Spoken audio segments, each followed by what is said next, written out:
Taiwan के साथ चीन के निशाने पर है अमेरिका, जिसकी बात लगातार हो रही थी कि कहीं ना कहीं मकसद है अमेरिका को भी सबक सिखाने का।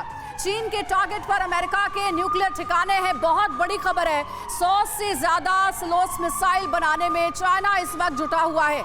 लंबी दूरी के मिसाइल DF-41 का वॉर लेवल पर प्रोडक्शन चल रहा है। अमेरिकी ठिकानों तक हमला करने में सक्षम है, कैपेबल है स्लोस मिसाइल, और इस मिसाइल का इस वक्त भारी संख्या में प्रोडक्शन चल रहा है चाइना में।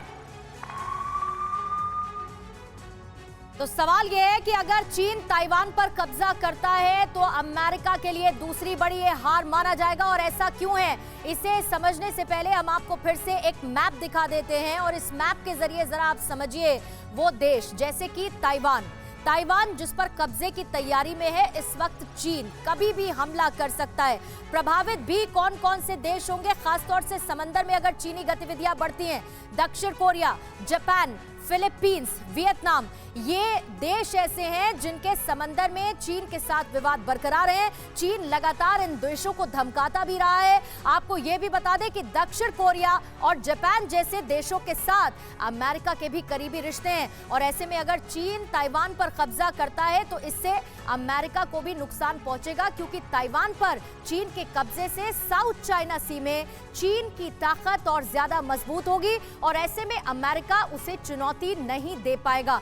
साउथ चाइना सी में चीन कमजोर पड़े, इसके लिए बाकी देश, जिसका जिक्र अभी ताइवान की मिनिस्टर कर रही थी, और वो ये कह रही थी कि सब देशों के लिए बड़ी परेशानी हो जाएगी, और ऐसे में चीन की विस्तारवादी नीति से भी सब वाकिफ हैं।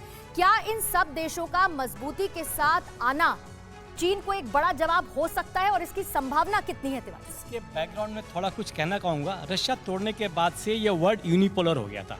यूएस अभी कहीं नहीं कहते चाइना विस्तारवादी है, यूएस अपने कार्ड्स खेल रहा था, सबको दबा कर रखा हुआ था। ये ग्रुप ऑफ 7 जो कंट्रीज थी, इनकी मर्जी चल रही थी। Now the shift, the total force has to shift to other side. ये नेचर का नियम है कि एक के पास सारे पावर नहीं रहेंगी। पहले चाइना डराता था, नाउ अमेरिका अब कमजोर हो रहा है। चाइना अपने मंसूबे में सफल होगा। चाइना को मेरे ख्याल से ये नहीं होगा सबको कब्जा करना है। अगर सफल हुआ तो क्या ये संभावना आपको नजर आ रही है कि चाइना ताइवान पर हमला कर देगा? हमला नहीं करेगा, but he will have a limited restricted control over Taiwan, and इसको अमेरिका को इस एरिया से निकालना है। अमेरिका का जो इन्फ्लुएंस है इस एरिया में कम करना है, और चाइना का इन्फ्लुएंस है। चाइना को सबको कंट्रोल करके अपने पास रखने की खास जरूरत नहीं है। परवाह देश की, सोमवार से शुक्रवार रात 10 बजे TV9 भारतवर्ष पर।